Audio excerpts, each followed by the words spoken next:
Hi, today I'd like to present to you the ultimate My Pet Hooligan guide covering all the parts of the gameplay. First and foremost, let's get to the screen you're welcomed with after you log into the game. As you can see here, there are 7 tabs. Play, where you can choose the game mode you'd like to play. Inventory, where you can look for and equip your cosmetics. Shop, where you can buy some singular cosmetics or choose some of the bundles. Founder's Pass, where you can earn cosmetics by leveling it up through gaining XP while playing and doing certain things in-game.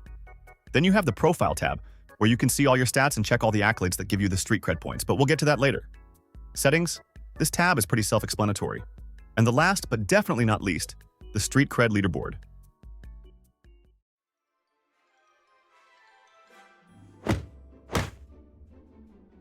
In the game, there are 4 game modes.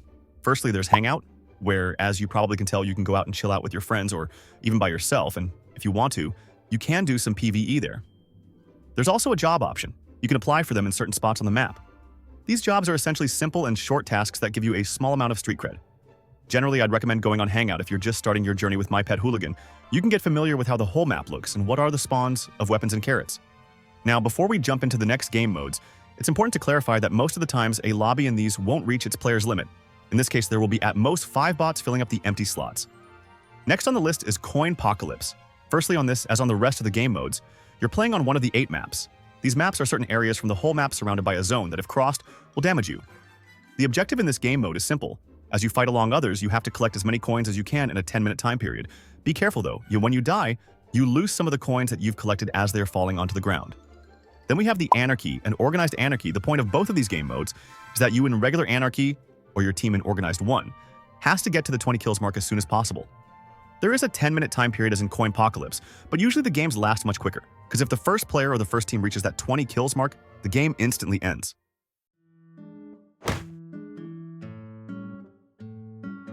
There are 3 types of weapons: melee, guns, and throwables. With melees, you can either fight or throw some of them at enemies. Be careful though, because if you miss, then you have to wait some time for it to come back to you so you could use it again. Going into guns, you spawn with one of them. It is the water pistol. Generally, an area of choosing the right weapons you'll have to play for some time, and get to know which weapon suits you the best. I can tell you my personal favorites are the water pistol, the paintball gun, and the shotgun. After you're running short of the ammo, you can walk right over the same weapon that lacks it, then it will simply fill up.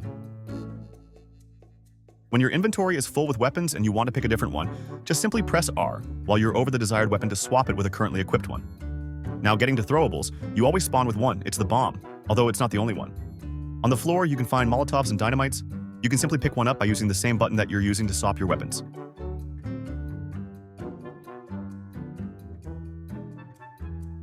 The next one is not a weapon, but I'll count it because it spawns on floor as well. Carrots. They are either whole ones that heal you to full HP and half ones that heal you for 50 health points. Speaking of street cred, you earn it as I previously said doing certain accolades.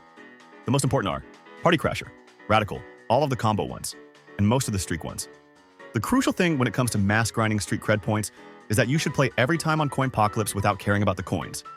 Just go around and try to complete as much accolades as possible. As you earn these points, you will go up in the street cred leaderboard.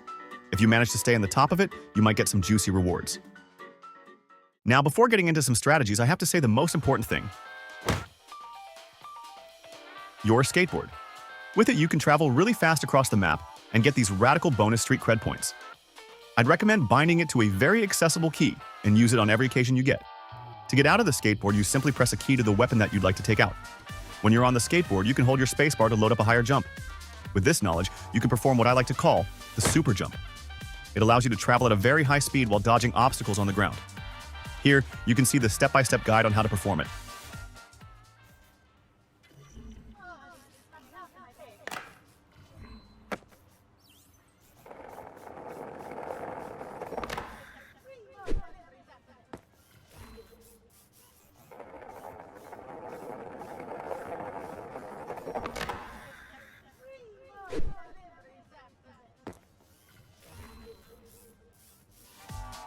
Sometimes you might go really slowly on the skateboard.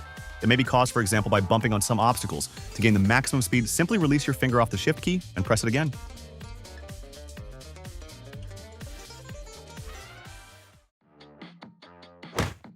Now, strategies is a very flexible topic, because it really depends on your enemy's style of play, and whether or not you're playing against a lot of them. Generally speaking, when you're all by yourself and the 5 bots in the lobby, I suggest not to worry about anything, and most of the time just mindlessly go for kills so you can gain as much street cred as possible. Now let's say you're playing against one or multiple players, then you would like to play more carefully. But the most valuable tip I can give is to pay attention to your surroundings. By doing it, you can tell the scenario that you're in, and you can use some elements of it to your advantage. Now the small tip I can give to you is that you can shoot your shotgun without releasing your finger of the mouse button instantly after shooting with your other gun, as you can see on the video. The next tip can be really important for people who find it annoying that sometimes when you're walking over some weapon and you want to reload the one that you're currently holding, you'll pick up the weapon on the floor instead of reloading the one that you had equipped. Simply rebind your weapon swapping key, I have it on F, but then you have to rebind your emotes key to some that is not being used by anything, otherwise it won't work at all. Now you can reload your weapons with full inventory without worrying about walking on something and accidentally picking it up. The last thing I will cover are tournaments. Currently, there is one on them coming right around the corner for North and South America, Europe, and Asia. You can find a link to sign up to them on My Pet Hooligan Twitter page. Sadly, you might have to wait for the next one, because the application for these ones have been open for quite a while, so there might not be enough places. If you manage to sign up for them, here are the dates and prize pools. If you weren't so lucky and didn't get to the tournament, don't worry, I can guarantee that there will be more in the future. That's all for this tutorial. I hope we'll see each other in the game.